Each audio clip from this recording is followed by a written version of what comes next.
Díomh inniu ba mé ag leir faoi teanga sáile. Nuair bhí mé níos óige, ní raibh mé sásta le bhanisteir. Rinne sé an rud mícheart ar an parc, bhí sé andíoltach agus cruúar, ach bhí sin mórm féin. Sáile bhí meán an dearfach ag na hiisí. Bhí siad i gcónaí ag leir lom faoin am a cha an banisteir sin ag agrú agus ag Oberlin. Thuig mé ó is óg go raibh sé an ag déanamh i dhíthel, mar bhí sin antseanga a bhí gcuin sáile.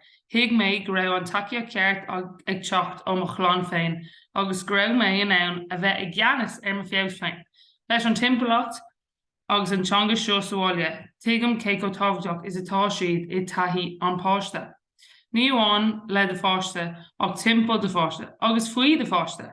Tá trí gné difriúla a gceist a go an seo. Iver hain. Tuigeann an cuid is mó dún inis go déanann teanga dearfach an difriocht i meán an duine. Deirtear go mbíonn páistí mar sponge, agus go tógann siad gach ile foclasteach. Mar sin de, tá sé tharbheith tábhachtach go mbíonn muid ag úsáid an teanga ceart timpeall iad. Níl mé ag rá go chóirún a bheith neamhrialacht lo, cinse tuairnóil ó aiseolalas ceartómh. Is scóil déanann siad glóradí contrórcha a thuirt amach i meallach dearfacha. Mar hampla, wow, bhí tú timpeall na háite inniu ag obair go dtíon, maithú, an iarracht déanta, agus ag obair leis na himreoirí eile, cúpla pás ionach déanta a goibh.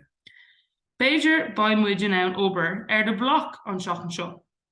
Leis seo, tá tú ag díobh seach ar gcuid iarracht, agus ag túir seanstómh cleachta a dhéanamh leatsa i rith na seachtainna.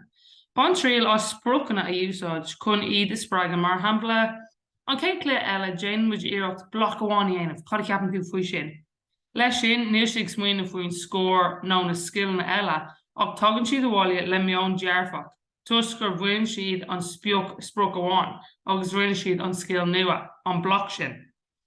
Iver adó, Támála sin tá ar na bheith ag smaoine faoi aon chóir a bhíonn agat faoin páiste nó a bhuireann. B'fhéidir ar an bhonn nó ar clós na scoile leis na tíisiile, a níl clúar bit ar an banisteoir, nó an racha tú an réiteoir sin. An sé ag fécinn ar an cluiche chéine. Bhíonn na páistí ag smaoine faoi seo agus aithríonn sé meán atá acu ar a bhuireann féin, agus b'fhéidir an meas a bhí acu dún banisteoir nó réiteoir. Aon rud atá a rá a gcuin sáile, déanann sé an difriocht ar a tuairimí. Tuigeann muid go mbíonn sé deachar a bheith dearfach an tamar fad. Ach déanann na banisteoirí agus gach duine a bhí chabhar amach a dhéal ar son himreoirí ar fad, agus tá muid géirí seo a léirú duna himreoirí ar fad.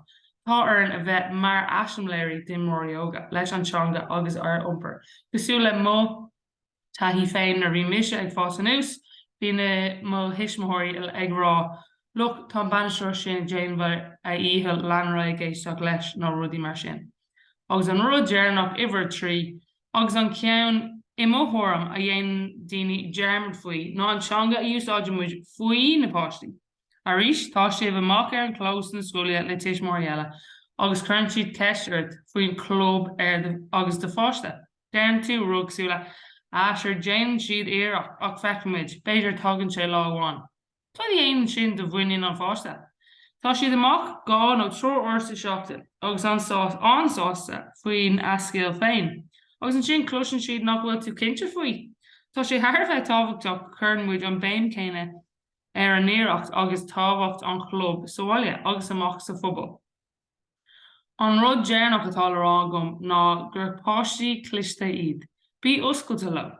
Chuir ceist orthu faoin na smaointe féin tar éis na cluichí. Bé is acu féin chun is a dimmer siad. Chun an airne rá, bíonn an cuid is mó dimreoirí óga an diúltach faoi a gléthe agus scéal féin. Ag deir an lei tá muid géirí go bhfuil caidreamh dearfach agus oscailte a gcuin leis na himreoirí agus do fáiste féin. Chun deir a chur leis i gcónaí bí ag smaoine faoi na rudaí atá a rá agat le de fáiste, faoi de fáiste agus timpeall de fáiste is spunsa mór iad.